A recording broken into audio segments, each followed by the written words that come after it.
Muy buenos días, tengan todos y bienvenidos a esta jornada del día de hoy de geopolítica. Hoy es lunes y es el último día del mes de febrero, 28 de febrero del año 2022. Terminó el mes número 2, bueno, terminará ahorita, el mes número 2 del año. Y que gracias por estar con nosotros para ver el día de hoy el contenido de esta entrega. De aquí hasta las 9 de la mañana. A esta hora, 21 grados de temperatura, llegaríamos a 30 grados en el curso del día, según las previsiones meteorológicas. El día bien soleado, amanece bien soleado en el área metropolitana y en gran parte del país, de modo que tenemos un ambiente propicio para actividades al aire libre. A esta hora son en la zona de Ucrania, Rusia, toda esa área por ahí. Ya son las 3 de la tarde.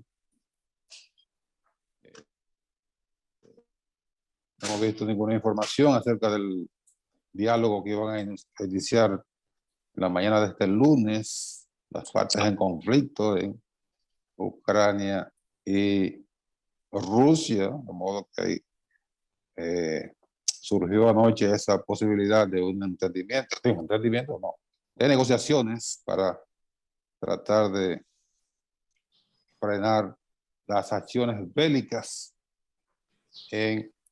entre Rusia y Ucrania. Siempre cuando hay conflictos, las negociaciones son la parte fundamental para poder ponerle fin a las confrontaciones. Y el mundo quisiera que Ucrania y Rusia se entendieran. Porque hay un dato, el mundo ha reaccionado, el mundo me refiero a Estados Unidos, Europa, han reaccionado imponiéndole sanciones a Rusia, congelación de activos de las empresas rusas, afectaciones importantes a los bancos a través del sistema SWIFT, que es un sistema que opera en Suiza, que se pensaba que era independiente, pero ya en este tiempo no hay nada independiente. Forma parte también de las confrontaciones. Es extraño porque Suiza es un país que siempre se ha preciado de su neutralidad. Y el sistema SWIFT es un mecanismo que no debería ser politizado nunca. Pero ya lo politizaron. Para que se entienda, los bancos tienen, es como una llave. Los bancos tienen tienen su identidad, que es lo que se llama, son unos números que ustedes ven en los cheques que tienen a la izquierda, antes de la cuenta, el número de cuenta. Son 7 u 8 números, no recuerdo. Pero eso es lo que le llaman el ABA. Esa es la huella de identidad de los bancos. Cada banco tiene sus números y son únicos. Entonces, para hacer una transferencia internacional, hay que poner esos números, pero también hay que poner números SWIFT. SWI, que es el mecanismo que entonces abre la llave de la transferencia internacional. No puede hacer operaciones internacionales.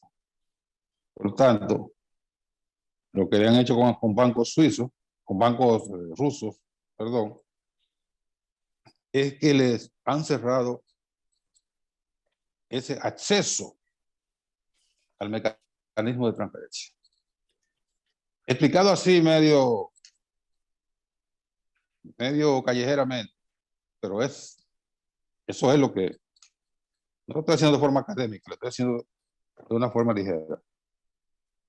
Esa es la consecuencia de la decisión de afectar a algunos bancos a través del sur.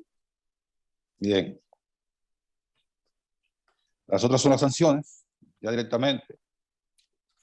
Como dije, congelación de activos y todas esas leyes que se han inventado. Yo le preguntaba a alguien el otro día. Me dijo, bueno, pero ahora con Rusia, con esas sanciones, yo le preguntaba, ¿han servido de algo las sanciones en Venezuela? De nada. ¿Han servido algo las sanciones y bloqueo durante 62 años a Cuba? De nada. Son mecanismos de presión, pero que al final los países buscan la forma de cómo evadir esas llamadas sanciones. Máxime en un país como Rusia, que no es una república bananera, es una república, un país con alta tecnología en todos los sentidos. Buscará la vía de cómo evadir esas sanciones. Naturalmente, lo más probable es que no haya un escalamiento de la situación y que todo termine en Ucrania y que se pongan de acuerdo para que el mundo pueda respirar más tranquilo. Porque la verdad que esas operaciones militares han traído como consecuencia un nerviosismo mundial, porque no se sabe hasta dónde pudieran escalar estas, estas operaciones en caso de que se agrave la crisis y haya otros actores que pudieran intervenir ya a escala más peligrosa. Pero siempre cuando hay negociaciones, hay la posibilidad de que la situación quede hasta ahí. En el país, obviamente, la información más importante fue la intervención en el día de ayer del presidente Luis Abinader ante la reunión conjunta del Congreso Nacional. Una locución de casi 2 horas, que tocó muchísimos temas. Y yo decía en el panel que teníamos ayer aquí en el canal, que ese es el escenario del presidente Luis Abinader y que siempre hemos tenido, nosotros que tenemos ya bastante tiempo en la cobertura de estos eventos y la cobertura política, siempre conocemos que en su momento cada uno, en el rol de opositor, le ha enmendado la plana al presidente de turno,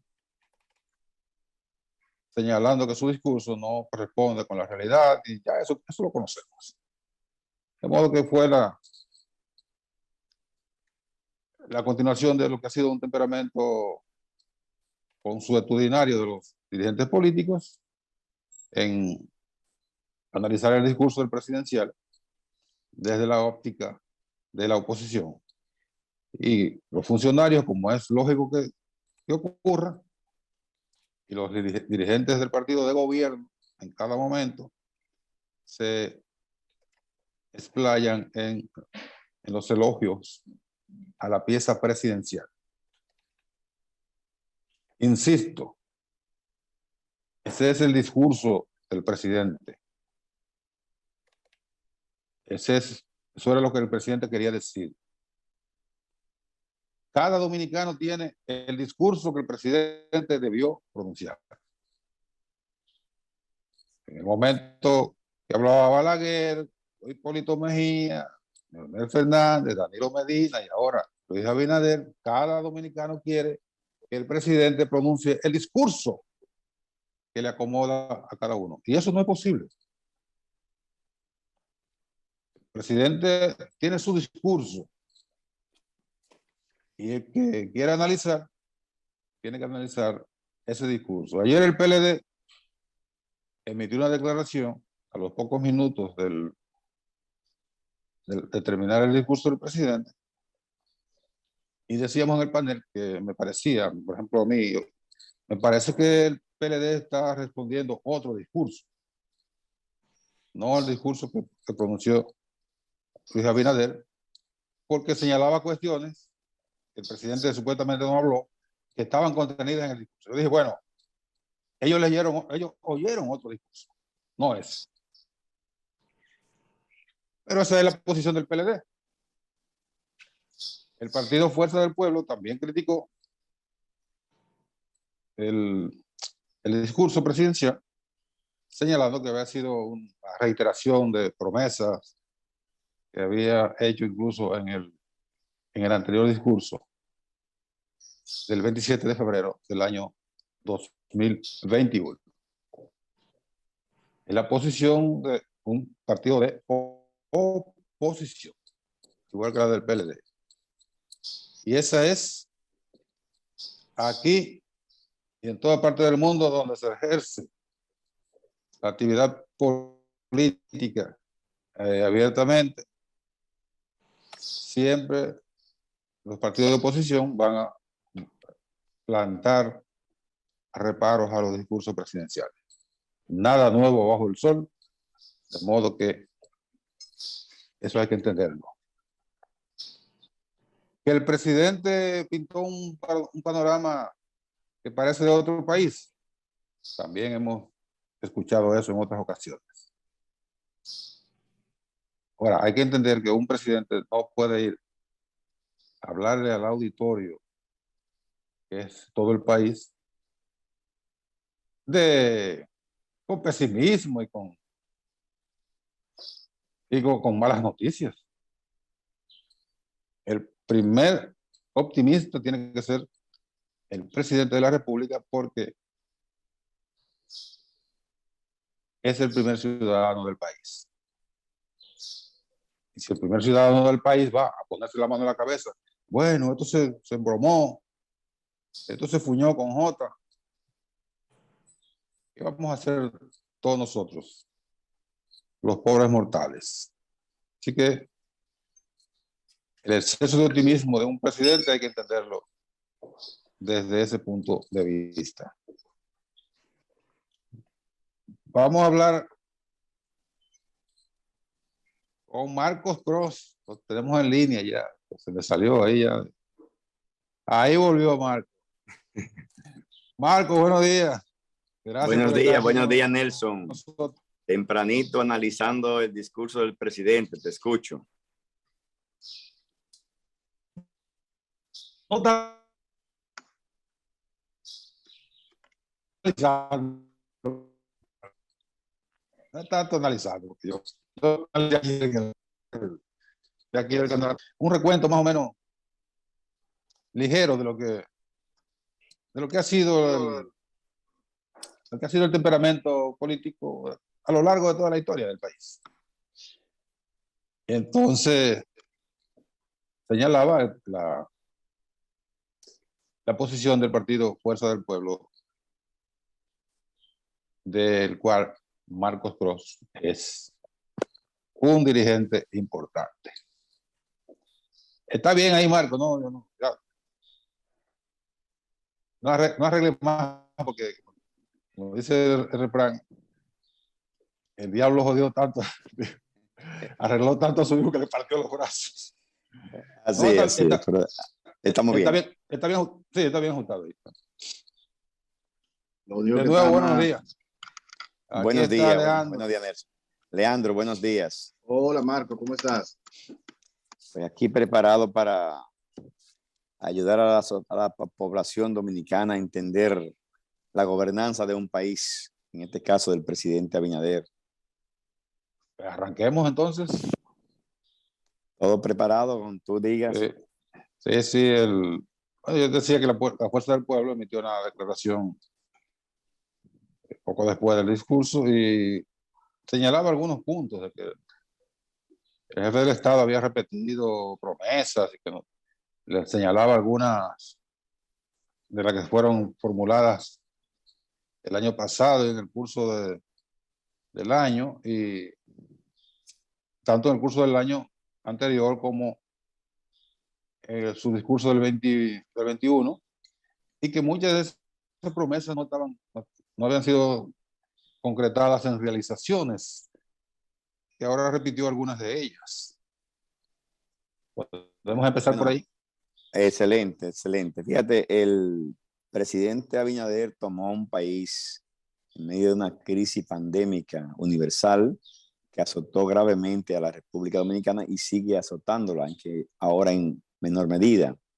Entonces, en este discurso de ayer, el presidente realmente me parece que no llenó las expectativas de la sociedad dominicana, en el sentido de que el presidente sí, es verdad, como decían los voceros que estaban ayer analizando en vivo el discurso del presidente desde la fuerza del pueblo, ha repetido e inclusive está prometiendo cosas que prometió el año pasado.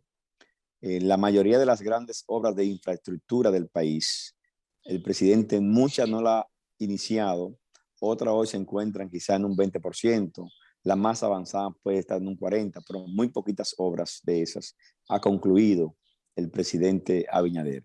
Por tanto, no ha logrado el objetivo del año 2021 porque no concluyó prácticamente ninguna de las obras que ofreció a nivel de infraestructura. A nivel del costo de la vida, hemos visto que ellos mismos han reconocido que el incremento ha sido de un 8.73%. Eso es mucho para una sociedad que había perdido una gran cantidad de empleos por la pandemia y entonces se le incrementa el costo de la vida en esa proporción. Lo de la gasolina no hay ni que hablarlo porque eso es un tema que ha ido incrementándose el costo del barril de petróleo internacionalmente debido a la crisis, ahora la crisis de Ucrania, Rusia o Rusia-Ucrania. Y la situación es muy difícil para un gobierno, pero en este caso de la República Dominicana, que entendemos que el presidente ha venido subsidiando los presupuestos con préstamos agresivos, porque ha tomado más de 13,000 millones de dólares prestados desde que subió al poder. Gracias a que hay una población en el exterior de más de 2 millones de dominicanos y dominicanas que tienen un sentir patriótico y además un compromiso social y moral con la población dominicana, especialmente con sus familiares, padres, hijos que dejan aquí y familiares muy cercanos, que se han volcado en los últimos 2 años ayudando al país, especialmente a las clases más pobres, a la microeconomía, con un aporte en el año 2020 de 8.700 millones de dólares, nunca visto en la historia de las remesas de la República Dominicana. Y en el 2021, el Banco Central ha dicho que sobrepasamos los 10.400 millones de dólares. Marcos, ya. Mira, a mí me parece y me disculpa, para que más o menos entremos en algunos detalles. Primero, la valoración general del discurso. Y segundo, me parece que son argumentos bastante intrascendentes con relación al pasado, porque eso es lo que han hecho los gobiernos pasados. Decir cosas y repetirla en el otro discurso sin haberla hecho. Es decir, y se supone que el pasado no tiene argumentos para discutir eso, porque eso fue lo que hicieron. Yo pensé que hay que buscarle cosas mucho más profundas.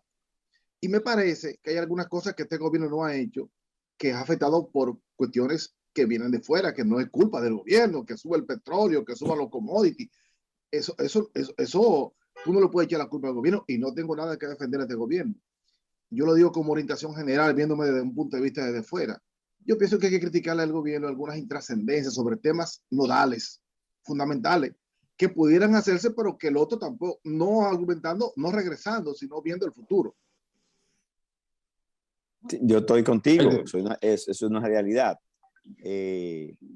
en todos los gobiernos hay cosas que se ofrecen y no se hacen. Claro. En las últimas décadas hemos sufrido este tipo de acciones con los gobernantes que han estado en nuestro país, dirigiendo los destinos del Estado. Yo te dije desde el principio que el gobierno de Luis Abinader había recibido un país en medio de una pandemia y que eso le impedía ejecutar algunas cosas. Pero bueno, si tú la ofreces en un discurso, se entiende que tú tienes los recursos en las manos, o por lo menos previstos para la recaudación y ejecutarlo. Y no lo ha hecho. Hay un listado de obras prometidas interminable en el discurso de 2021, cuando el presidente se expuso ante la Asamblea Nacional, y no, la mayoría, prácticamente un 90%, el presidente no la ha concluido y muchas de ellas ni siquiera la ha iniciado. En ese aspecto, si él lo presupuestó, se entiende que debió ejecutarlo.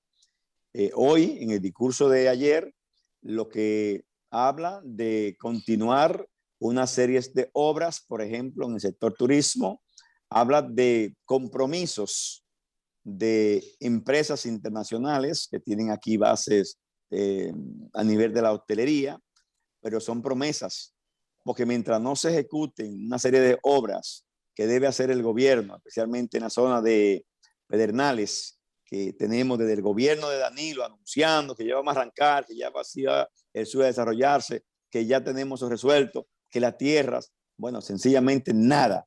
Ahora también el presidente en sus dos últimos discursos ha dicho lo mismo. En este año pasado no ha hecho nada.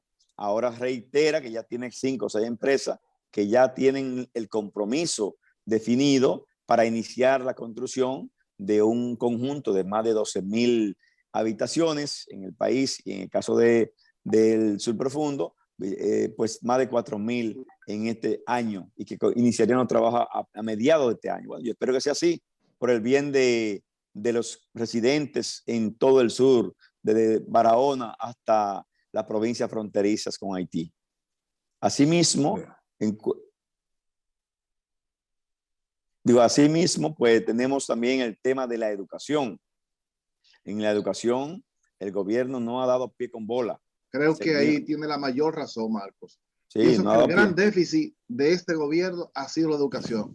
No solamente por la errática de algunos ministerios, de ambos ministerios, sino por la falta de perspectiva. Tú no sientes que el gobierno tiene un plan en materia de educación, que pudiera estadísticas fundamentales, decir, mira, la proyección nuestra para el año 2000 tal es crear esto, esto y esto, y eso lo vamos a hacer con esto, con esto y con esto. Si tú no sientes que en términos reales, ¿verdad?, de manera que pueda impactar en el país, tú no sientes un plan en el gobierno. Pero yo noté, me llamó mucho la atención, los dos puntos fundamentales son la educación y la salud.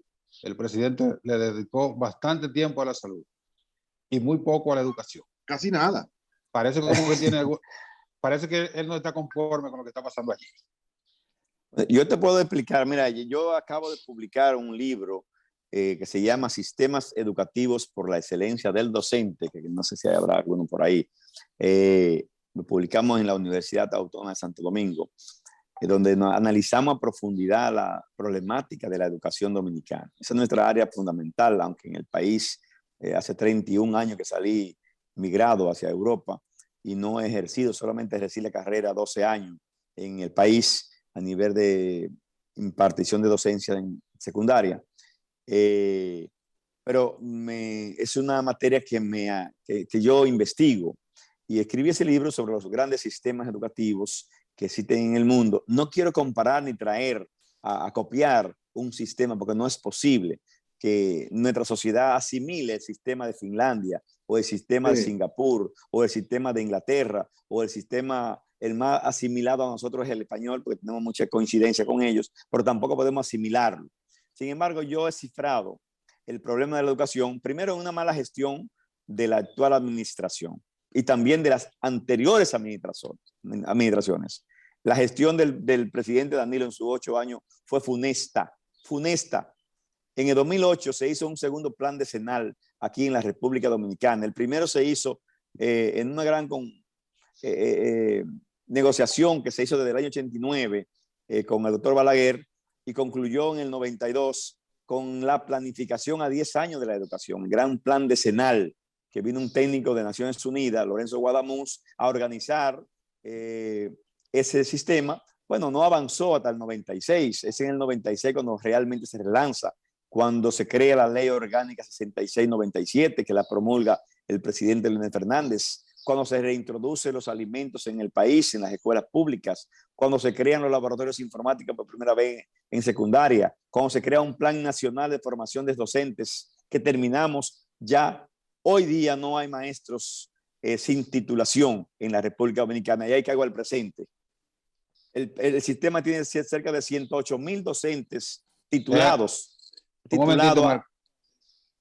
Vamos a quedarnos ahí con esa cifra de 108,000 para que la tomemos cuando regresemos de la pausa, que estamos ventajosamente pasados ya. Muy bien, vamos a la pausa y regresamos con este tema importante que estaba desarrollando nuestro invitado del día de hoy, Marcos Cross, político y educador.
El día de hoy con Marcos Cross, es diputado de Ultramar, educador y político. Marcos es dirigente del partido Fuerza del Pueblo. Quedó una cifra en el aire, 108,000. Bueno, son 108,000 maestros que habían al momento de yo publicar este libro. Publiqué en el 2020. ¿Cuál es el título? ¿Lo puede mostrar? Sistemas educativos por la excelencia del docente. Este es el libro puesto en circulación en el mes de junio de 2020 en la Universidad Autónoma de Santo Domingo. En medio de la pandemia, lo hicimos vía Zoom con una gran participación de docentes y maestros interesados en el tema. Muy bien, muy bien. En este libro, nosotros nos fundamentamos en tres grandes problemas que tiene la educación a nivel de Latinoamérica y lo expone efectivamente el Banco Mundial, del cual yo asumo para desarrollar este libro. Y la educación, ninguno de los ministros que han asumido la educación en los últimos, vamos a decir, 10 años, es una década, yo digo que se ha perdido en la educación dominicana, vemos unos resultados de aprendizaje poco satisfactorios en el país. Porque cuando tú haces las evaluaciones nacionales o regionales, siempre quedamos en los últimos lugares. Cuando tú haces la evaluación mundial, que la hacen los países de la OCDE, quedamos en el último lugar. Ahora en el 2018 fuimos el penúltimo, porque inclusive el último. En el 2015, cuando se evaluó la educación mundial, quedamos en el penúltimo, solamente por encima de Honduras, en América Latina. Ahora quedamos en el último lugar, aún habiendo introducido el 4% de Producto Interno Bruto. Entonces yo te decía que en el país teníamos en ese momento, ahora deben haber alguno más, aunque el gobierno reconoció que tiene que nombrar 19,000 maestros y ha habido problemas en la selección de esos profesores para insertarlo en el tema laboral docente del país y completar la matrícula estudiantil que tenemos sin docentes en estos momentos. Entonces, la situación del país está en que hay resultados de educación poco satisfactorios. Hay crisis en el aprendizaje, si hay unas causas inmediatas que debemos resolver y ningún político ha dado pie con bola en ese ministerio para resolverlo. Hay docentes que son poco cualificados pero más que cualificado, es el problema de la desmotivación de los docentes. Cada día hacemos lo mismo, repetimos y no innovamos, no interactuamos, no hacemos una educación activa. Entonces, en ese sentido, tenemos el problema de los docentes que se gradúan en unas escuelas pedagógicas, en unos centros universitarios. Muy deficiente también. Sí, pero que solamente son contenidos aéreos que le dan. Pero la culpa de eso no es el que se gradúa. Es que el Estado no ha definido una línea general y debe empezar con la formación. Bueno, ahí voy, Leandro. Fíjate, en este libro, nosotros en el capítulo 5 proponemos que el Estado dominicano debe asumir su rol. Claro. Hay un mandato constitucional que dice que la educación debe ser gratuita y obligatoria hasta una edad predeterminada. Y eso se contempla, que es la educación preuniversitaria. Ahora bien, si el Estado permite que se privatice la educación, cada universidad va a formar a sus maestros en virtud de los conceptos que tenga de lo que es la sociedad para ellos. No una línea general de ciudadano que el Estado dominicano ha definido en una constitución, como fue la constitución de 1963 o la de 2010, que son las más avanzadas. En ese sentido, nosotros planteamos, no es con becas a través del Isodofus o de los centros pedagógicos del país que se va a resolver el problema de la educación preuniversitaria. La educación dominicana tiene que tomarse el control, el Estado dominicano, a través del Ministerio Preuniversitario que hoy dirige un amigo dirigente que fuimos juntos del ADP en los años 80, Roberto Fulcar. Yo fui secretario general de la Asociación Dominicana de Profesores de la provincia, María Trinidad Sánchez, y por ende, miembro de la dirección nacional del sindicato entre el 86 y el 91, cuando emigré a Europa. Conozco en detalle quién es Roberto Fulcar, porque fuimos dirigentes juntos de corrientes políticas sindicales magisteriales distintas, pero dirigíamos la ADP. En ese sentido, el Estado tiene que hacer...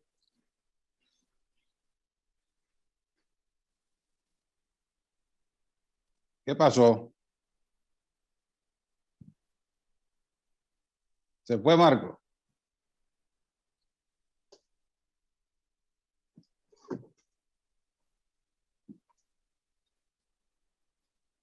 Bueno, parece que salió del aire Marco. Sí, se desconectó de manera abrupta. Estaba desarrollando, su tema. Bien, yo creo que ya volvimos a entrar.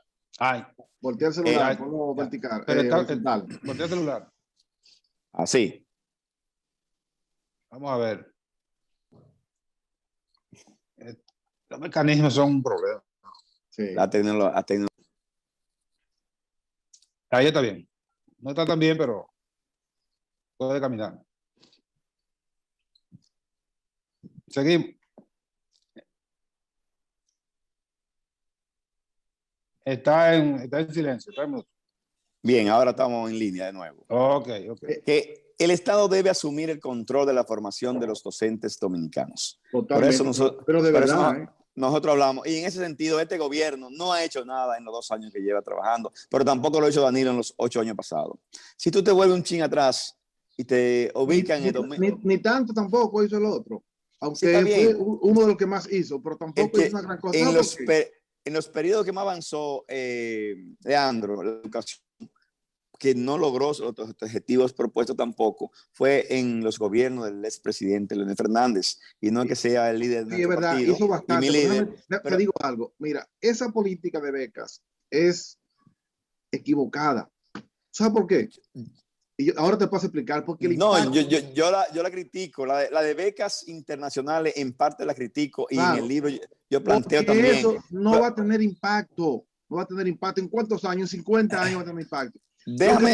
Perdón, Marco, lo que tendría impacto, yo hablo mucho de ese tema, sería traer la maestría, ¿verdad? Para formar no a 3 muchachos en Europa, sino a 200 en República Dominicana.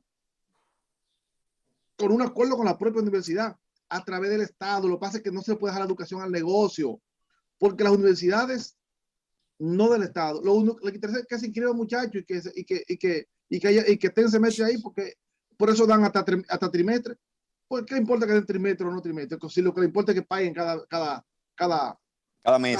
Cada periodo. Claro. Cada mes se paga. Claro, eso es lo que importa es que paguen. Y un país no puede dejar la educación a ese nivel. No, tiene que asumirla como es. Formarlo de verdad, con compromiso, llevando fuera, trayendo la maestría a este país. Si aquí no se ve, para formar maestros, aquí hay por lo menos 200 programas de maestría de diferentes áreas. Y eso es posible. El Estado tiene la infraestructura. Pero hay muchísimos. Los profesores que falten los pueden traer de fuera. Sí, mira, en cuanto a ese tema, tomaremos el otro si tenemos tiempo, de la formación de los docentes, que para mí es la columna vertebral del sistema educativo. Claro. Pues los alumnos lo tenemos y están dispuestos a asumir los conocimientos. Las aulas tenemos en demasía, inclusive ahora, pero la tenemos. Y maestros suficientes tenemos, pero no tienen la formación adecuada para desarrollar los programas cognitivos con una buena formación y aprendizaje. Mira, si vamos, yo te decía que había que volver al plan decenal 2008-2018. Ahí se definieron muchas cosas positivas para el sistema educativo dominicano. Y voy a terminar en las becas. Pero fíjate que la beca inicia en el 96, 97, es un programa especial para mandar dominicanos a especializarse fuera, para engrosar las universidades dominicanas con buenos profesores que tengan capacidad en las áreas específicas. Esa fue la idea del presidente Fernández. Luego eso se ha ido de la mano, se ha ido politizando a tal extremo que hay presidentes que han dicho voy a mandar 10,000 dominicanos este año, pero ¿para qué? Donde yo como legislador tuve que someter una ley que se llama Ley de Movimiento de Cerebros en el Congreso Nacional, que todavía está circulando y se está discutiendo en la Cámara de Diputados. Esa ley consistía en mantener el regreso de esos estudiantes cuando se graduaban fuera del país, porque el 80% se está quedando fuera del país y ese capital que invierte el Estado dominicano se está perdiendo y permitiendo que otros estados lo disfruten sin invertirlo. Por lo tanto, yo creo que estoy de acuerdo contigo, Nelson, que hay que reordenar sistemas de becas internacionales, de forma que allí vayan las cosas que aquí no se puedan hacer, pero especialidades técnicas muy profundas para esos chicos que son genios naturales, que puedan ir a Japón, a España, a Estados Unidos, a hacer cierta maestría que aquí no se puedan hacer. Sí, es interesante que el Ministerio de Educación Superior reorganice ese programa y se le permita a ciertas universidades, especialmente si son becas, deben ser universidades que hagan acuerdo con universidades de prestigio como la Soborna, como la Complutense de Madrid, como la Harvard y otras universidades del mundo entero que tienen unos prestigios internacionales y que nosotros sí necesitamos técnicos, especialmente en el área informática, en el área de la educación, especialmente en el área de las matemáticas, las químicas y la física, porque estamos deficientes de ellos. Inclusive con ese programa de beca, cuando doña Ligia Amado era ministra, yo conseguí un acuerdo con la Universidad de Bristol, que es una universidad que forma en Inglaterra muy buenos profesionales en educación, especialmente en ciencias exactas. Y se firmó un acuerdo con ellos y se ha mandado a algunos dominicanos a estudiar allí educación a Bristol. Entonces, volviendo al tema, en el plan decenal 2008-2018, que se inició a finales de la gestión de doña Alejandrina Germán, continuó con el ministro Melanio Paredes y terminó avanzando con los ministros de Danilo, que fue cortado el plan en 2017 y se hizo un plan estratégico de desarrollo por 3 años, 17-20. Pero en ese plan hay cosas que le asume Danilo como suyas en su gobierno y que realmente lo que utilizó esos medios fue para politizar más la educación. Cuando hablamos del 4% de la educación, había un cronograma, un cronómetro de medidas de ir creciendo en aumento del presupuesto de educación en virtud de aplicación real. Tú le metiste 4% de golpe en el 2013. Era para... En el 2013, sin embargo, concluyo aquí, hacen la pausa. En el 2013, sin embargo, ¿a qué lo dedicó el gobierno? Lo dedicó efectivamente a construir escuelas porque no tenía un plan desarrollado para invertir el 4% del Producto Interno Bruto en la educación en el año escolar 12-13 o 13-14. Lo dedicó, la palabra correcta ahí fue, lo dedicó efectivamente, pero no de efectividad, sino de efectivo.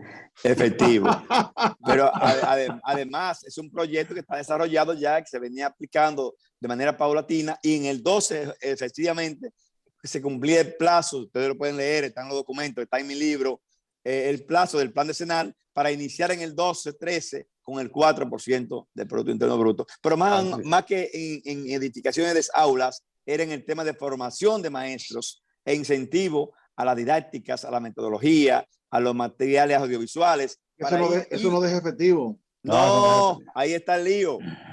Tú viste la crisis que hubo con los libros de texto integrados en la gestión de nuestro amigo y hermano Melanio Paredes, porque había un manejo ahí de dinero que se quería imprimir en México y después había un conflicto empresarial con los editores dominicanos aquí en el país. Pero bueno, vamos a la pausa y seguimos hablando de educación y de discurso.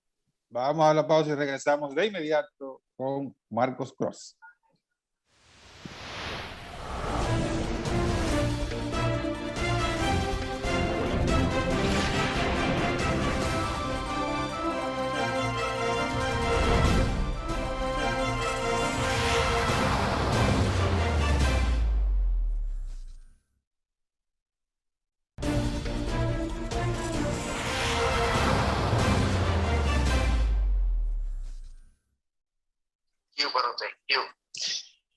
En geopolítica, y aparte que conversando el día de hoy con Marcos Cross,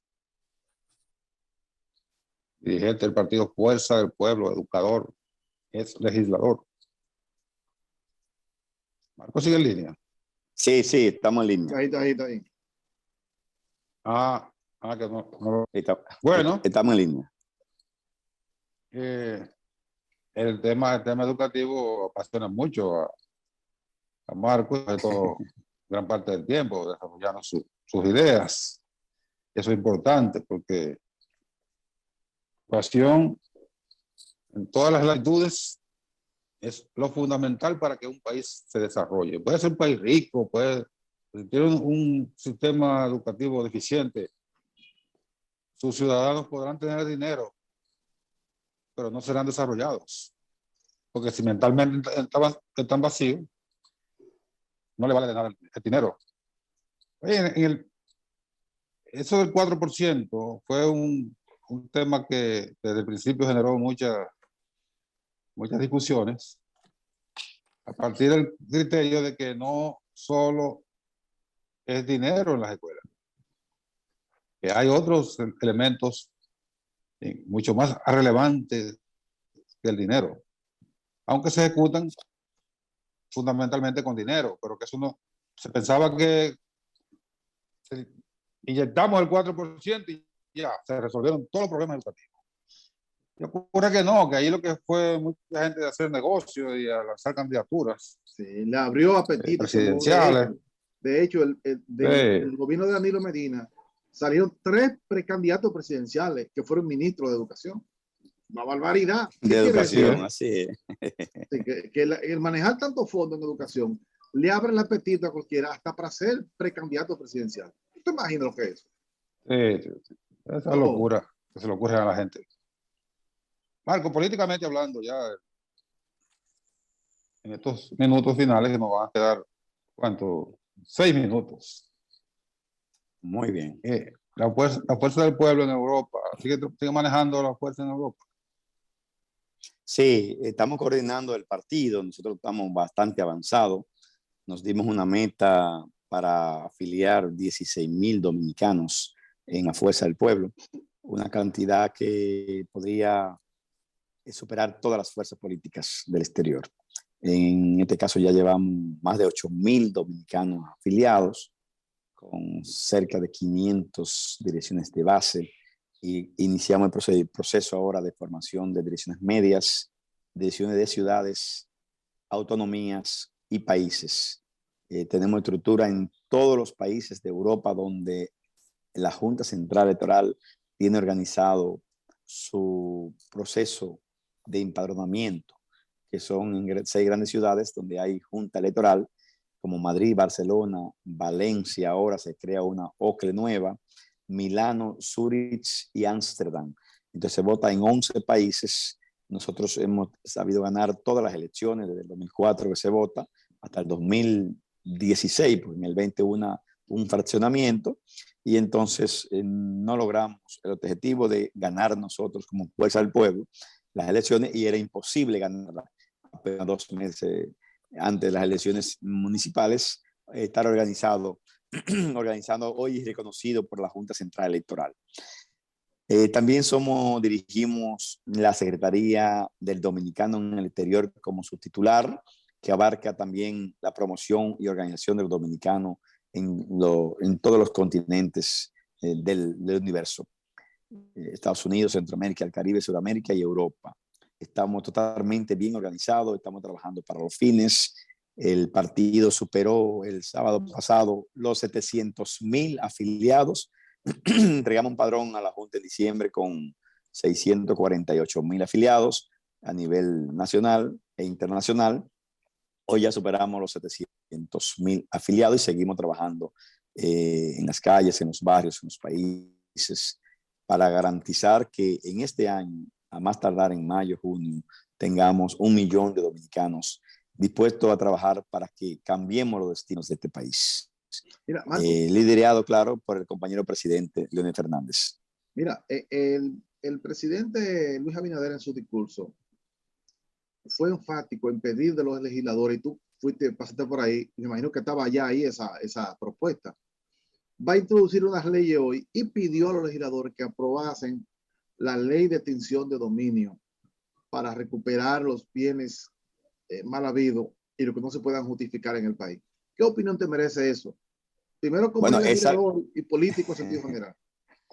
Mira, yo estuve en la discusión de esa ley, yo duré en el Congreso desde el 2012 hasta el 2020.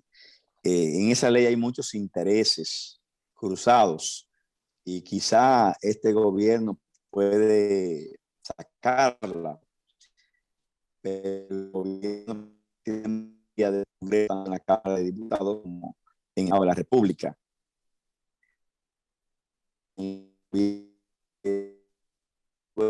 Igual que la ley de residuos sólidos. Todas esas leyes fueron manipuladas y boicoteadas en el gobierno del presidente Danilo, porque no interesaba, había una serie de intereses empresariales que no daban pie con bola, querían que le cambiaran cosas para ellos manejar la situación una vez aprobada la ley, como siempre ocurre. Pero en este caso yo entiendo que si el presidente Abinader tiene el interés en que eso sea así, porque ha sido el partido que desde el gobierno ha tenido más gente acusada por narcotráfico, inclusive legisladores suyos han caído presos en estos primeros 2 años de gobierno. Yo entiendo que él podría impulsarla y sanear un poco su imagen, también la de su partido, porque con esta ley de extinción de dominios podríamos recuperar muchos bienes que acaparan los narcotraficantes y la gente que consiguen dineros mal habidos de diferentes fórmulas. No, es fundamental. Los 20 años en este país. Fundamentalmente los exfuncionarios. Que yo decía, cuando yo llegué al Congreso, llegué desde Europa, yo he tenido empresas desde el año 94 en Madrid y en España, y llegué al Congreso en el año 2012, y mi declaración de la renta, que por primera vez la hice en el país, eran 39 millones de pesos. Y cuando salí en el 2020, creo que soy el único político, legislador, que sale en vez de 39 millones con 28 millones declarados. O sea que perdí dinero de mi capital por mantenerme políticamente activo en virtud de ese enfrentamiento que mantuve con el expresidente Danilo Medina en función de la negativa que él le dio al dominicano del exterior. Danilo se burló de los dominicanos del exterior. Burlado, manipulado. Del exterior, y lo de aquí. Yo hablo del exterior, que yo represento el exterior. Ay, Danilo caray. prometió el 19 de enero de 2012, cuando me designa jefe de su campaña, que me desliga de mi campaña de diputado en Europa, para que le dirija su campaña, porque yo tenía 70% de simpatía popular en Europa y él tenía 37%. Saben que tenía 20 puntos menos que Hipólito en diciembre de 2011. Bueno, va a España y se encuentra que tiene más de 20 puntos por debajo de Hipólito y quita al jefe de campaña que tenían ellos, que era mi amigo y compadre Fran Bencosme, y me designa a mí jefe de campaña, que era presidente del Partido para Europa, pero también era el candidato a diputado del Partido de la Liberación Dominicana. En ese momento dirijo la campaña y le digo, yo la asumo de una sola manera, que usted se comprometa con nosotros en un acto público de 2.000 dominicanos que se va. Ah, caray. Se desconectó Marco y nos desconectamos nosotros también porque se terminó el Sí, tiempo. acabó el tiempo. No, bueno, termino en 30 segundos. En un 30 acto segundos. público que se va a realizar en enero del 2019, enero de 2012. Ahí prometió la creación de la ley del Instituto del Dominicano en el Exterior con el objetivo fundamental de la acción de y la creación de un observatorio. Bueno, terminamos ahí. Marco se La ley frizó. de retorno digno, que es lo que necesita el país hoy. Bien, en otro programa le damos conclusión a este tema. Muy bien. Gracias, Nelson, Marco. espero que me inviten a otro programa para que concluyamos estas ideas. Está bien.